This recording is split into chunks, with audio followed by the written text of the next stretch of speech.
Bioware has definitely not been shy about being out on Twitter and having a presence and answering your most pressing questions about the game. We're talking about gear score, how it affects loot and drop rates. We're talking about the VIP demo, when the demo can be preloaded, and so much more. So remember, as always, use that video guide in the description below to skip ahead to the info you seek. But you're probably wondering about the demo. So yes, you can actually preload the demo very soon. So Andre says, when do you think the VIP demo will be available to download on PSN Store if pre-ordered at a store?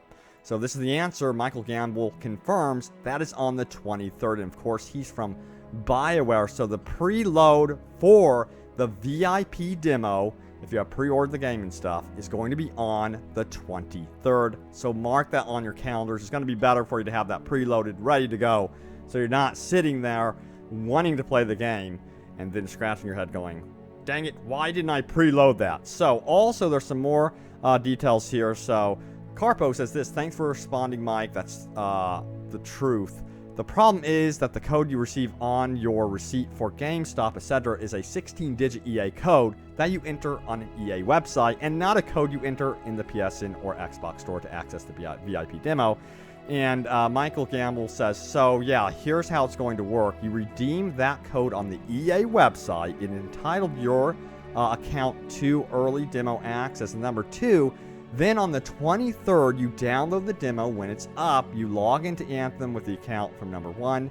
It lets you in. So there you have it with that. So if you aren't familiar with all of this, the VIP demo is going to be playable from the 25th through the 27th.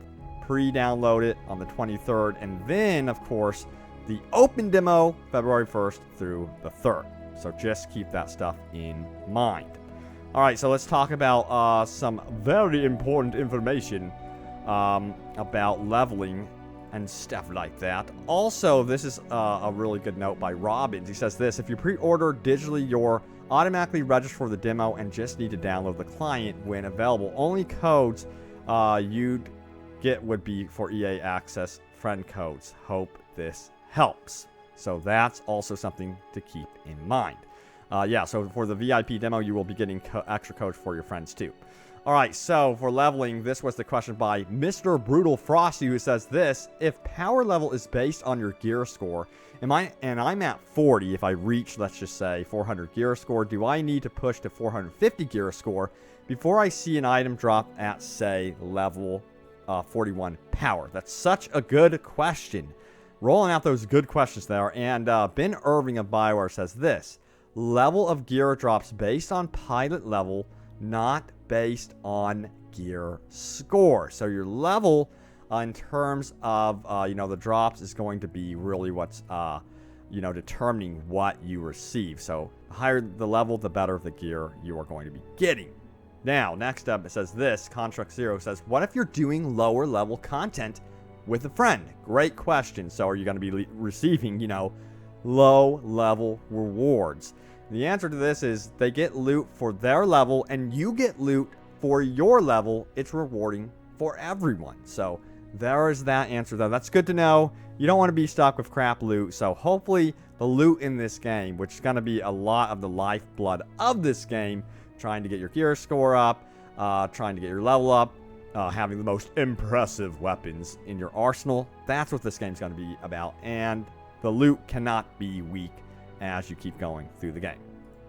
Now, let's talk about status effects on your weapons as well as missions and, free roaming and tethering and stuff like that. So let's dive into this right now. So this was the question from Gordon, who says, I've been wondering about how the debuffs you can apply will work. If one of my friends uses acid on an enemy and I freeze them, does the acid go away? And the answer is right here from Ben Irving, who says, you can have multiple status effect types on one creature.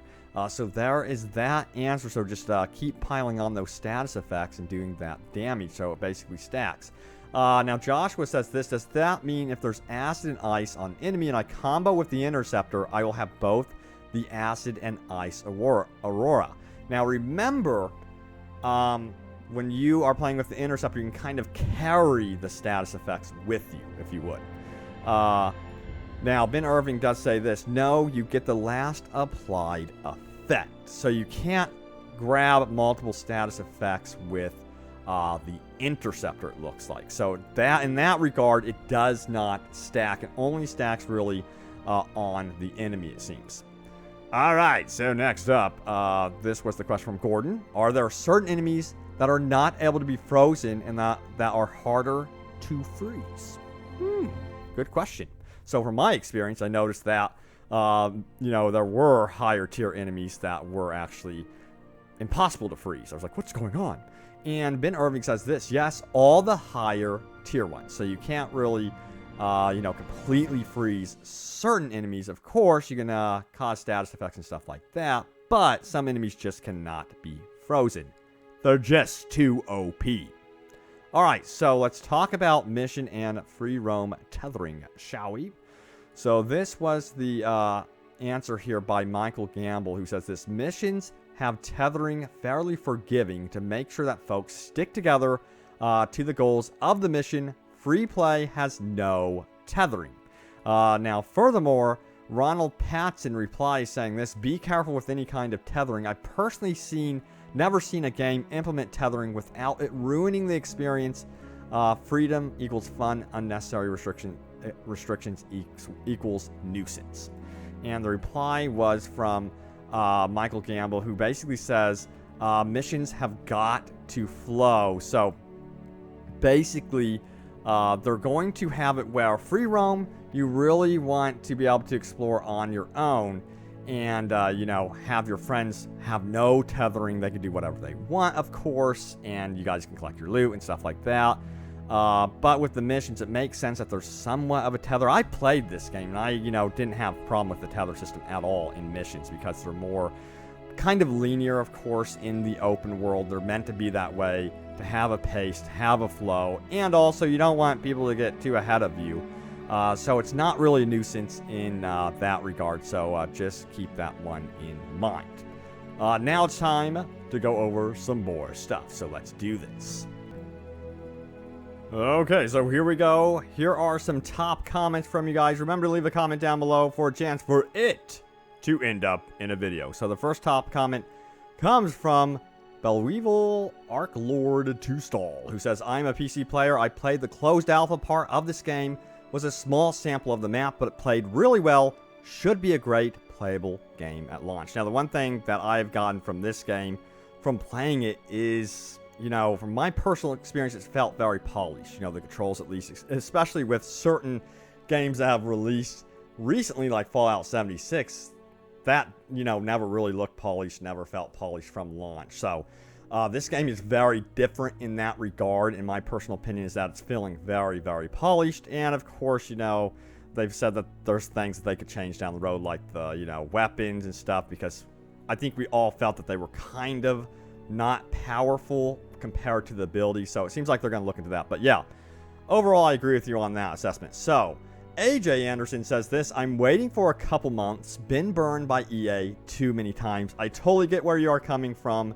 I definitely hear you on that one. Now, there's that free public demo, so at least we could try that. But again, a lot of you guys are still concerned about them adding in loot boxes and microtransactions, and I get your concerns. They've gone on record saying that they don't plan to change any of the microtransaction systems at all after launch, that they're going to be available out of the gate. So it's a waiting game. We'll wait and see. But again, I really don't blame you guys on some of this stuff. So Dragonbait says this: personally, I would rather have paid DLC than microtransactions. I hate microtransactions, even for the cosmetics. Used to be the coolest looking people were the ones who had achieved the most. Now it's just who spent the most. Yeah, I hear you on that one for sure.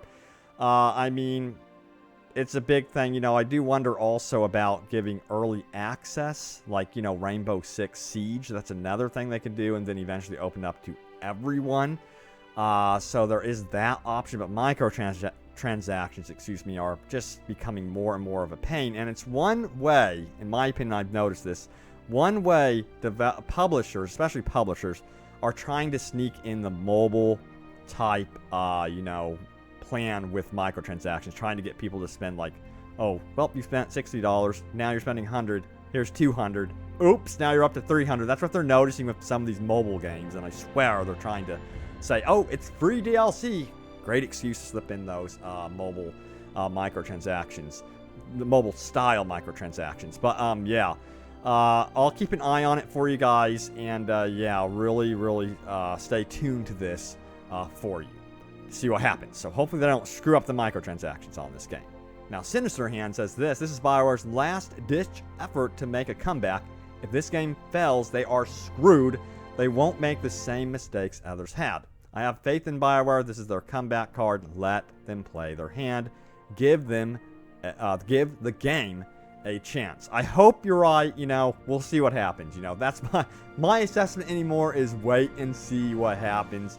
But it would be nice for Bioware to have a win. You know, they've made some really amazing titles, so it would be nice for them to get back up on their feet. It would be nice for the whole gaming industry as a whole to get back into the flow of things and basically get back on the consumer side of stuff too.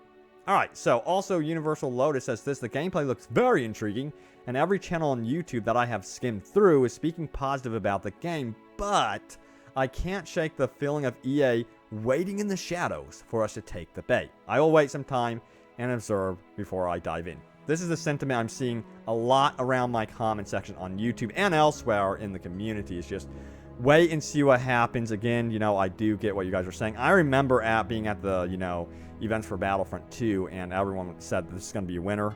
And then there were just stuff hidden away that we had no clue about. So I'm hoping that history does not repeat itself. I'd be completely gutted. I would honestly just be like heartbroken if that ever happened again. So hopefully they have learned from past mistakes. I think they have to learn from these mistakes, or it's just gonna be, you know, real bad. All right, guys, thanks so much for watching. Stay tuned here to Oprah Games for more. I will keep you up to date, in the know, about what's going on with Anthem, the good and the bad. I'm not going to shy away from the bad, believe you me. So yeah, stay tuned for more.